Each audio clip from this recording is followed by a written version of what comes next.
আসসালামু আলাইকুম। Embedded question অনেকে এমবেডেড কোশ্চেনও বলে, একই জিনিস। এই টপিকটা থেকে বিশ্ববিদ্যালয়ে ভর্তি পরীক্ষায় প্রশ্ন আসে।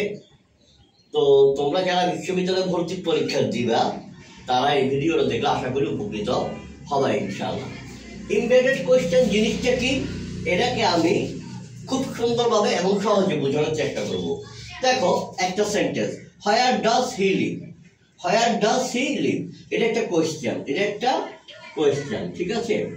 এই কোয়েশ্চেনটাকে আমি কি করলাম, এখানে একটাই কোয়েশ্চেন আর কোনো কিছু নেই। এই বাক্যে কোয়েশ্চেনে একটা অংশই একটা, আর কোনো কিছু নেই। কিন্তু এর পরবর্তী বাক্যটা খেয়াল করো, এরপর বাক্যটা হচ্ছে do you know where he lives. এখানে এই বাক্যের দুটা অংশ, do you know where he lives, এটা একটা কমপ্লেক্স সেন্টেন্স। এই বাক্যে আমি একটা, এই যে প্রথমে যে কোয়েশ্চেনটা ছিল হোয়ার ডাজ হি লিভ, এই অংশটাকে আমি যখন অন্য একটা বাক্যের মধ্যে স্থাপন করলাম, তখন বাক্যটা হয়ে গেল do you know where he lives. একটা জিনিস খেয়াল করো, আমি এটাকে যখন এখানে স্থাপন করার পর প্রথমে ছিল হোয়ার ডাজ হি লিভ, কিন্তু যখন আমি এটাকে আরেকটা বাক্যের মধ্যে স্থাপন করলাম একটা অংশ হিসাবে, তখন কিন্তু এখানে ডাজটা চলে গেছে আর লিভটা হয়ে গেছে লিভস, হোয়ার হি লিভস এরকম হয়ে গেছে। অর্থাৎ এমবেডেড কোশ্চেন বলতে বোঝায় একটা প্রশ্নকে অন্য একটা বাক্যের মধ্যে স্থাপন করা। এই যে একটা প্রশ্ন, এই প্রশ্নটাকে অন্য একটা বাক্যের মধ্যে স্থাপন করাটাই হলো এমবেডেড কোশ্চেন। আর যখনই তুমি অন্য একটা বাক্যে স্থাপন করবা, তখন এই অংশটা আর জাস্ট এই অংশটা হোয়ার হি লিভস, এই অংশটা আর কোশ্চেন ফর্মে থাকবে না। এই অংশটা আমি আবার বলছি, শুধু এই অংশটা হয়ে যাবে অ্যাসার্টিভ ফর্ম। তাহলে বলবা যে বাক্যের লাস্টে একটা কোশ্চেন মার্ক আছে, বাক্যের লাস্টে যদি কোশ্চেন মার্ক থাকে তাহলে কেমন অ্যাসার্টিভ ফর্ম হয়। একটা জিনিস খেয়াল করো, আমি জাস্ট এই অংশটা অ্যাসার্টিভ ফর্ম বলেছি, আমি পুরো বাক্যটাকে অ্যাসার্টিভ সেন্টেন্স বলি নেই। এরপর বাক্যটা খেয়াল করো, আই ডোন্ট নো, এটা একটা অংশ, হোয়ার হি লিভস।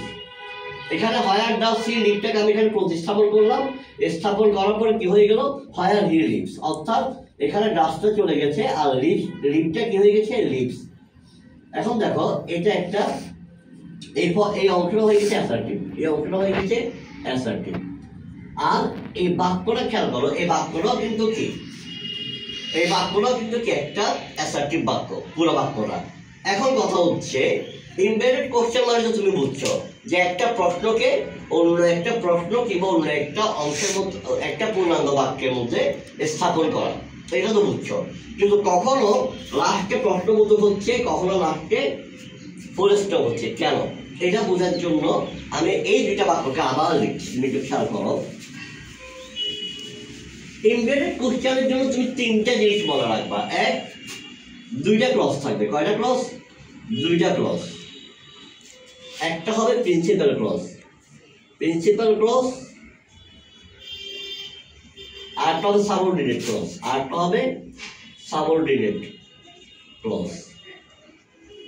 দুই, বাক্যটা complex sentence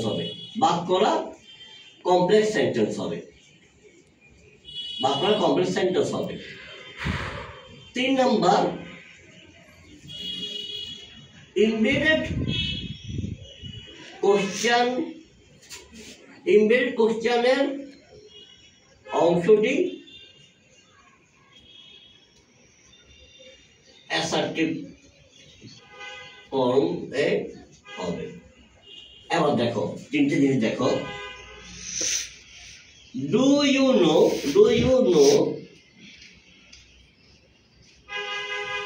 where he leaves.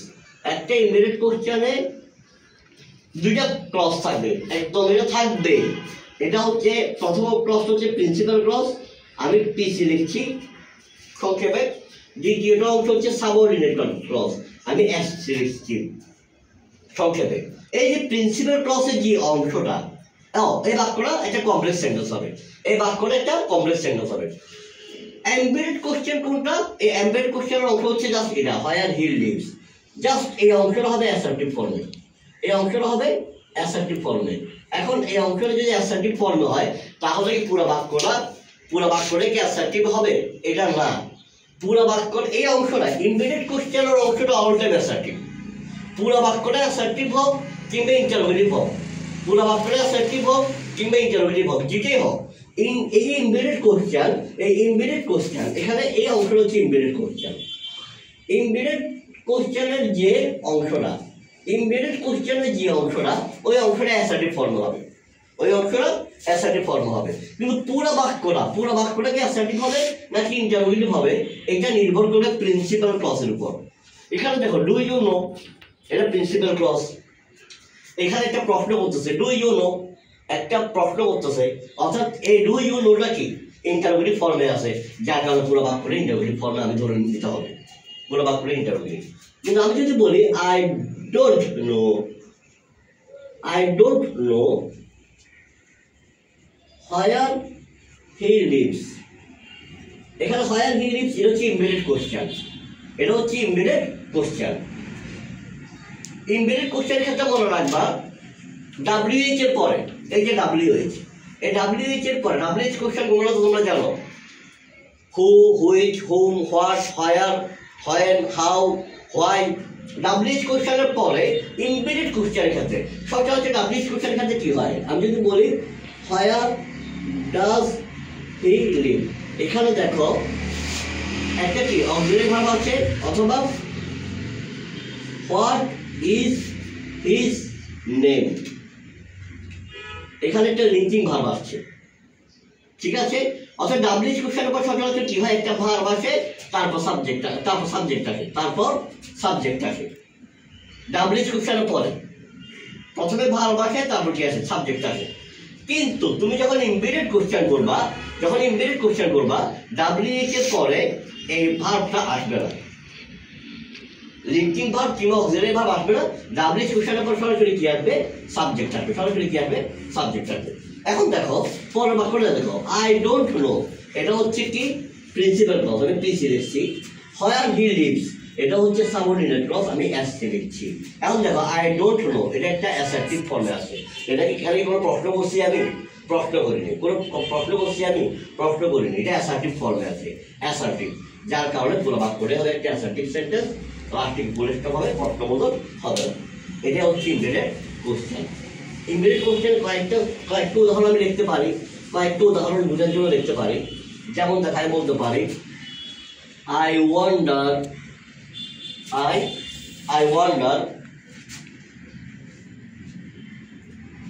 why he is happy. তারপরে can you tell me what her name is, এখানে এটা হচ্ছে এমবেডেড ফর্ম, এটা হচ্ছে এমবেডেড অংশটা। আর আমি যদি বলি I don't know what her name is, এখানে এই অংশ হচ্ছে এমবেডেড কোশ্চেন। এখানে এটা এমবেডেড কোশ্চেনের অংশ, এটা এমবেডেড কোশ্চেনের অংশ। অর্থাৎ এমবেডেড কোশ্চেন হচ্ছে একটা কোশ্চেনকে একটা বাক্যের মধ্যে স্থাপন করার পর ওইটা আর কোশ্চেন ফর্মে থাকবে না, ওইটা হয়ে যাবে অ্যাসার্টিভ ফর্মে, এবং ওই বাক্যটা কি ইন্টারোগেটিভ হবে না অ্যাসার্টিভ হবে, এটা ডিপেন্ড করবে প্রিন্সিপাল ক্লজের উপর। প্রিন্সিপাল ক্লজ যদি ইন্টারোগেটিভ না হয়, এটা যদি ইন্টারোগেটিভ না আই ওয়ান্ডার, তাহলে পুরো অ্যাসাইনমেন্ট অ্যাসার্টিভ। আর প্রিন্সিপাল ক্লজটা যদি ইন্টারোগেটিভ হয়, ক্যান ইউ টেল মি, এটা ইন্টারোগেটিভ ফর্মে আছে, তাহলে পুরো বাক্যটা interrogative form. I don't know, এটা ইন্টারোগেটিভ ফর্মে নাই, কোনো কোশ্চেন করা হয় নাই, তাই বাক্যটা ইন্টারোগেটিভ হবে না, বাক্যটা হবে অ্যাসার্টিভ। তো এটা অ্যাকচুয়ালি এমবেডেড কোশ্চেন নিয়ে আলোচনা। ধন্যবাদ, আসসালামু আলাইকুম।